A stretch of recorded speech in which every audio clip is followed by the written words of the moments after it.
Hello everyone, today I'll be sharing with you the story of Tilly, Timmy, and the tetanus scare.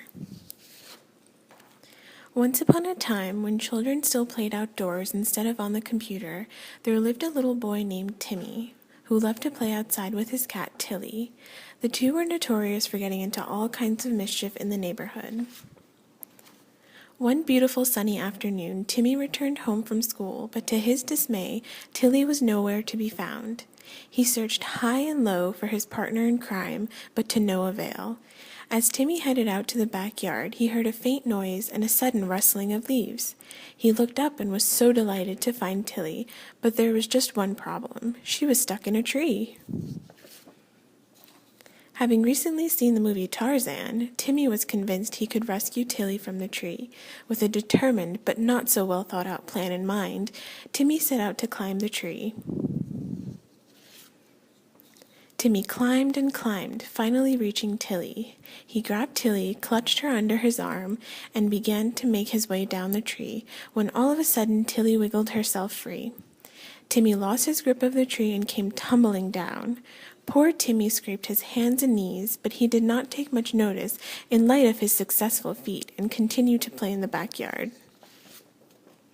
It was only later that night that Timmy's mother noticed that he had several minor cuts on his hands and knees, which Timmy had not mentioned to her earlier out of fear of being scolded. So Timmy's mother asked him how he got so many scrapes and cuts, and he, looking at her with a very heroic, as a matter of fact grin, told her about his glorious accomplishment earlier that day. Timmy's mother then explained to him that caring for open wounds, both major and minor, is very important because if wounds come in contact with soil or animal feces, a certain bacteria found in the soil and feces can cause tetanus.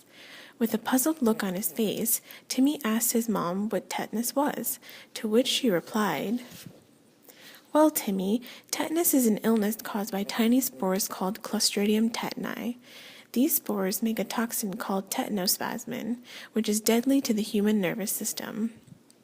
A person cannot develop immunity to the toxin, which is why one can develop tetanus more than once, and this is one reason why the tetanus toxoid vaccine is so important. Because tetanus is not spread from person to person, the vaccine helps those who are vaccinated to acquire antitoxin levels greater than the protective level. With time, however, the antitoxin level that protects us decreases, so every 10 years we need to get booster shots, which help boost our decreasing antitoxin levels." Getting the vaccine is especially important because of the deadly effects the toxin can have on the body once infected. The toxin can cause spasms in the jaw, spreading to the neck, back, chest, and abdominal muscles. These muscle spasms are often so powerful they can cause fractures, muscle damage, and even difficulty breathing once muscle responsible for breathing is affected. There are a host of other complications associated with the infection like brain damage and pneumonia, and most of all, 3 out of 10 people infected with tetanus die from it. Fortunately, Timmy's parents were well aware of the importance of vaccines to prevent the spread of vaccine-preventable diseases. They were especially attentive to the vaccine schedules appropriate for each member of their family so that each family member was vaccinated in a timely manner. Timmy's mother was fairly certain that Timmy was up to date with his tetanus vaccine series, but she decided she would call Dr. Robert's office the next day to confirm that there really wasn't anything to worry about.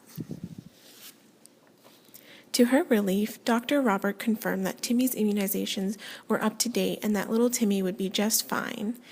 Upon receiving this news, Timmy was overjoyed that he could return to his daily adventures with Tilly by his side. The end.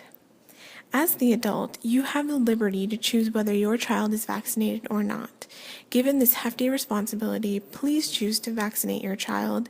He or she deserves to live a carefree and fulfilling childhood, one free of vaccine-preventable diseases, as do all those individuals who spend any amount of time around your child. For more information, please be sure to visit www.cdc.gov/vaccines.